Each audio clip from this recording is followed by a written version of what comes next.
সকলে অস্ট্রেলিয়ায় যাওয়ার জন্য বিভিন্ন ধরনের পথ অবলম্বন করে থাকি, কিন্তু আসলে আমরা জানি না যে কিছু অসাধারণ টেকনিক এবং তাদের অফিসিয়ালি কিছু নিয়ম দেওয়া আছে, যে নিয়মগুলো ফলো করলে আমরা অস্ট্রেলিয়ায় ইজিলি এবং কম খরচেই যেতে পারি। এর জন্য আমাদেরকে অস্ট্রেলিয়ান গভর্নমেন্ট ওয়েবসাইট থেকে 3টি ভিসা মূলত দেওয়া হয়েছে, যেগুলো পয়েন্ট বেজের উপর ডিপেন্ড করে ভিসাগুলো দেওয়া হয়। তার মধ্যে একটি হলো সাব ক্লাস 189, 2 নাম্বার হলো সাব ক্লাস 190, 3 নাম্বার হচ্ছে 491। এই 3টা ভিসাই পয়েন্টের উপর ভিত্তি করে দেওয়া হয়ে থাকে। প্রত্যেকটি ভিসার পয়েন্টের জন্য আপনার যদি ভালো আইল টেস্ট এবং ভালো ওয়ার্ক এক্সপিরিয়েন্স থাকে, তাহলে এর জন্য খুব প্লাস পয়েন্ট হয়। যার কারণে আমরা আজকে এই ভিডিওতে ডিটেলসে কিভাবে আপনি পয়েন্ট গেইন করতে পারেন এবং ইজিলি ভিসাটি পেয়ে যেতে পারেন সে সম্পর্কে আলোচনা করব। প্রথমে আমরা কিছু পয়েন্ট যেগুলো তো বেশি পাবেন সেই সম্পর্কে আলোচনা করব।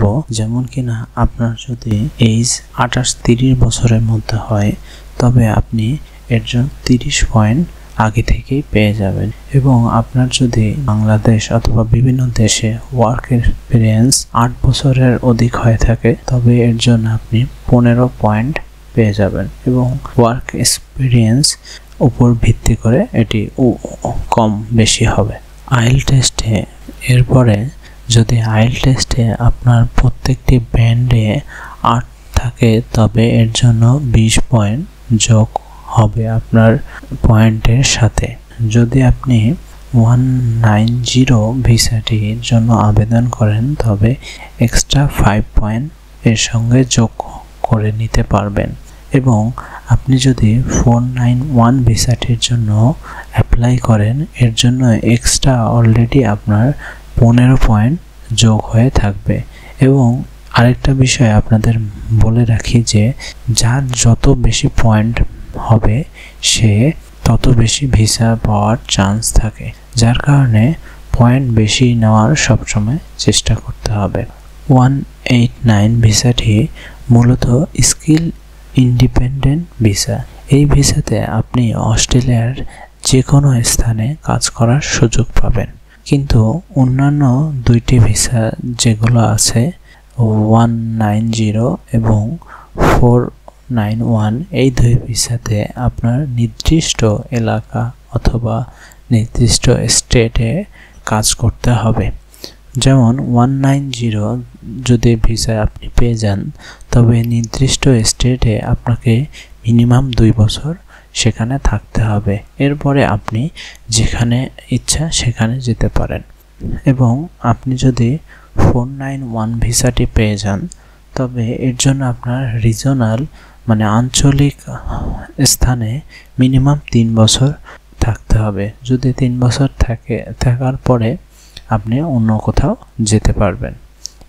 এই দুইটারই এটাই শুধু লিমিটেশন আছে, কিন্তু এর সঙ্গে আবার আপনি পয়েন্ট বেশি পাচ্ছেন, এই দিকেও আপনাকে খেয়াল রাখতে হবে। তো আপনি কিভাবে আপনার পয়েন্ট কত এটা কিভাবে চেক করবেন? তাদের অফিসিয়াল ওয়েবসাইটে এটি পয়েন্ট চেক করার ক্যালকুলেটর দেওয়া আছে। আপনারা সেখান থেকে পয়েন্টগুলো আপনার ডিটেলসগুলো দিয়ে সেটা আপনি পয়েন্ট ক্যালকুলেশন করতে পারেন। এরপরে পয়েন্ট ক্যালকুলেশন করার পরে যদি আপনার পয়েন্ট, আমি রিকমেন্ড করব যদি 80 হয় এবং 70 থেকে 80-90 এর মধ্যে থাকে, তবে আপনি এই ভিসাগুলোর জন্য অ্যাপ্লাই করবেন।